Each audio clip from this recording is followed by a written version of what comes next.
umat di lingkungan saya tinggal pertama kali. Waktu itu disebut Kring Golgota dan mereka mengadakan rapat. Ternyata bukan hanya umat di Kring Golgota, umat di, saya lupa nama Kringnya dulu, sekarang disebut Kring Santo Andreas, dan juga umat di Kring Santa Teresia, dan umat di kring-kring lain. Banyak sekali mereka mengadakan rapat untuk peresmian. Semua sudah diatur dan direncanakan dengan sangat baik. Semua pekerjaan yang mendukung untuk peresmian tersebut mereka kerjakan. Mereka sangat bekerja keras bahkan untuk menimbun jalan supaya bisa dilewati oleh mobil dan motor, karena waktu itu jalan di Rumah Belas Kasih sangat becek. Sangat mengagumkan kerjasama umat untuk mendukung saya, dan itu mereka lakukan berminggu-minggu sebelumnya. Sebelum saya pindah sudah ada kerja bakti dan pembersihan halaman dan lain-lain. Bahkan dalam rapat juga dibicarakan bagaimana mengurus penjemputan tamu yang dari Malang dan dari Jakarta. Mereka menyiapkan mobil untuk menjemput dan mencarikan tempat penginapan. Semuanya berjalan dengan baik.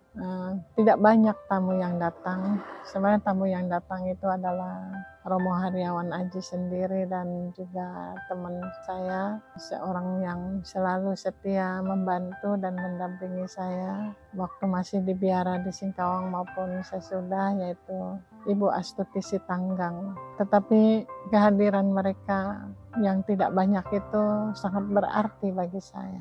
Di hari peresmian Rumah Belas Kasih terjadi hal yang sangat luar biasa, di luar dugaan saya.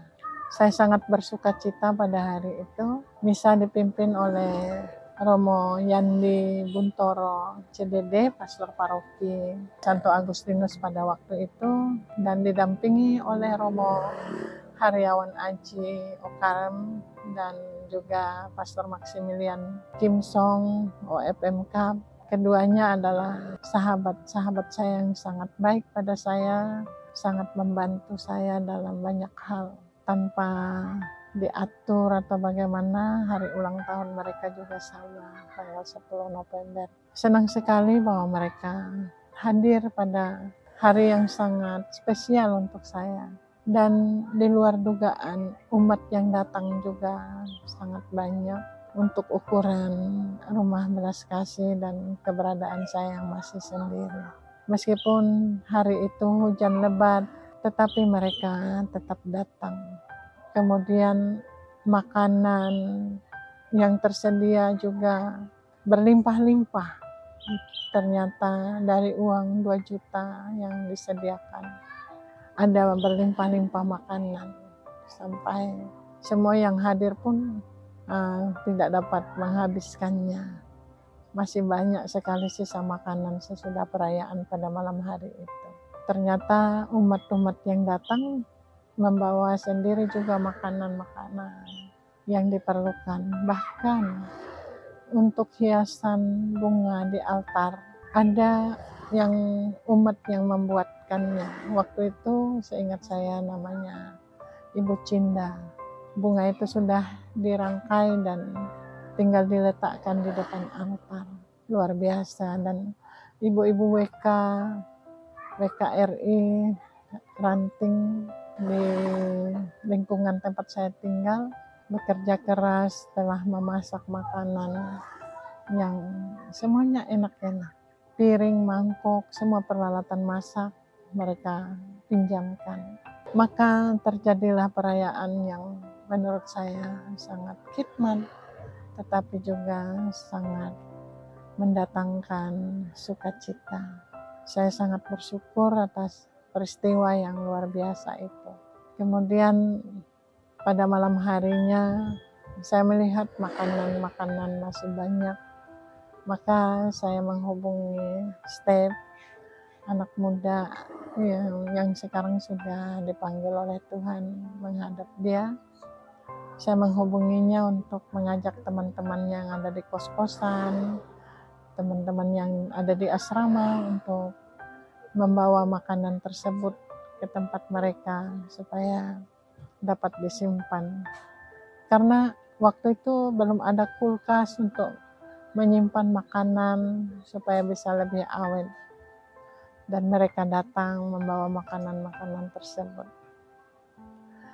Demikian hari peresmian sudah dilewati dengan penuh rahmat dan berkat Tuhan.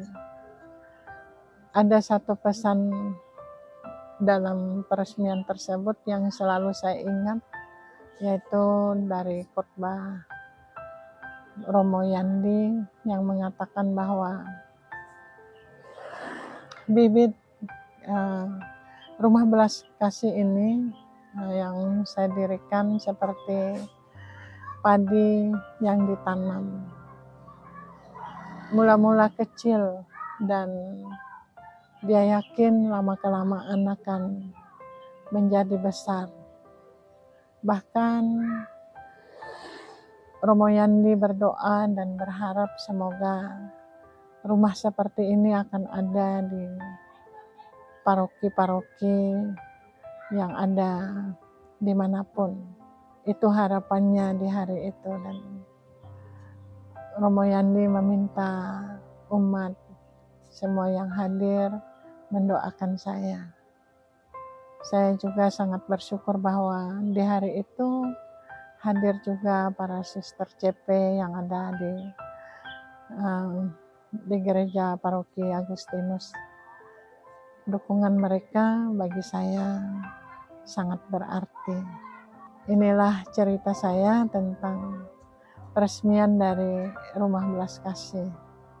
Mungkin ada banyak hal yang tidak saya ceritakan karena tidak ingat lagi atau karena mungkin terlewatkan. Saya mohon maaf. Semoga cerita ini dapat memberi manfaat bagi yang mendengarkannya.